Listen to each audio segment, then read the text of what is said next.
Very little is known about prison nurseries in the United States, and in the late 1990s, Columbia University School of Nursing asked me to go up to the Bedford Hills Correctional Facility and manage some clinical placements there. And in the course of events, I discovered that indeed they had something called a prison nursery there, and that they had many questions themselves about its effects, and that no one had been, up to that point, allowed to study it. So being a researcher, I decided at that point that I would very much like to study the outcomes of women and children who co-resided in this prison nursery. A prison nursery is a housing unit within a criminal justice secure facility where prisoners who are incarcerated while they're pregnant are allowed to co-reside with that newborn infant and to be the primary caregiver for that infant, while at the same time completing their prison responsibilities and living the life of a prisoner and meeting the responsibilities of their penal sentence. When I first started this study, many states had come to this particular state's prison nursery inquiring about just that matter. Was it beneficial? Was it harmful? What were the outcomes? So the entire focus of our first longitudinal study was to determine 3 outcomes. Do these babies securely attach to their mothers? What is the child development of these children raised in this unusual setting? And what is the impact on criminal recidivism for the mothers? And we had very promising and hopeful answers by the end of our study to all 3 questions. We discovered that indeed the mothers themselves were at very high risk for transmitting secure attachment because they themselves did not have an internal representation of secure attachment in their own lives to their own parenting figure. Nevertheless, they beat the odds.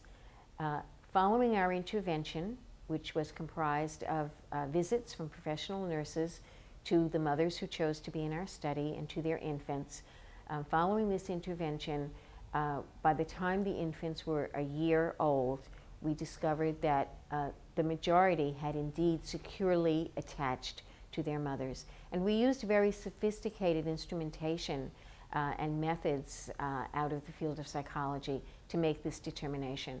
It was not anecdotal, it was not anybody's opinion, but we used the strange situation procedure, which is a laboratory experimental procedure, and we used the adult attachment interview.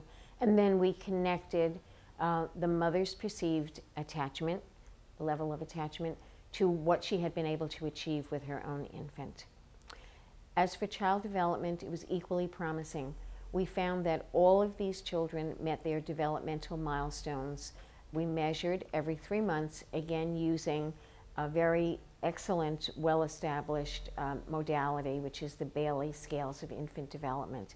And we actually went into the prison and tested the infants with the mother's permission every 3 months during the time they were there, and at 6 months and 12 months after their release into the community.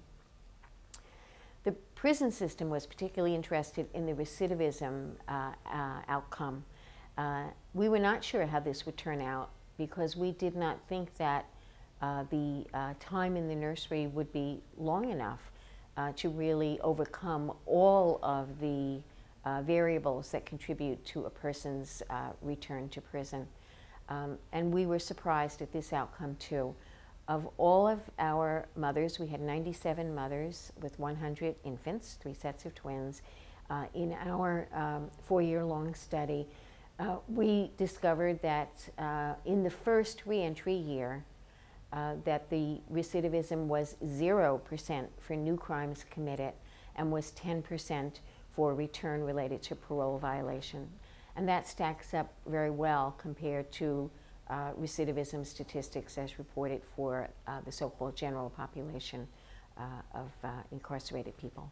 The question of resources is really a very important question. Merely putting together mothers, particularly women who have many high-risk variables for parenting, putting these mothers together with their infants is not going to assure a positive outcome. I believe that no state should launch a prison nursery program unless they also legislate the resources to maintain that prison nursery.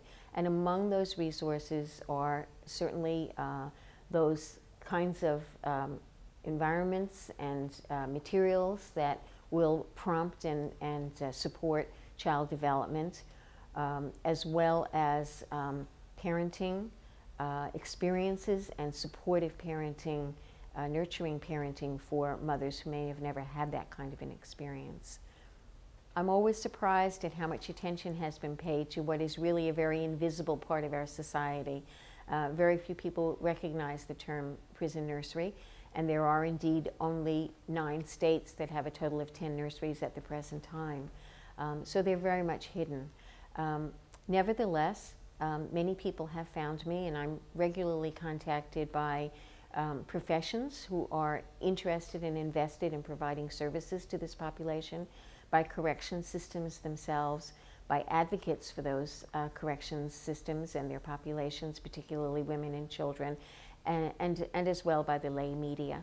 When I first started this project, I was fortunate to be funded in a relatively small way by the Department of Health Commissioner's Priority Award in New York State, as well as by Columbia University's own Institute for Family and Child Policy that provided a small grant as well. And I never dreamed that the work could continue as long as it has.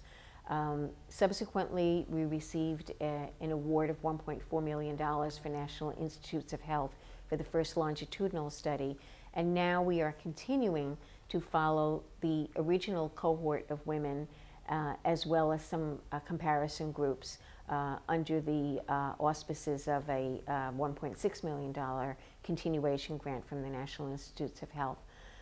So I have very much motivation and courage now to go forward, and I think the next step is to really create a broader context for this particular population, and to begin to look at the experiences of all child-rearing women who have criminal history, and also in particular to look at a very hidden population, those women who are pregnant when they are incarcerated and may or may not receive the services that they need. And we're very much interested in linking, in terms of this broader context, linking what we know about the women in our current cohort and similar women with similar circumstances to the broader field of child welfare and also health systems. We would like to know what services are actually received and what effect they have on both the, over the long term, on both the women and the children who receive the prison nursery program.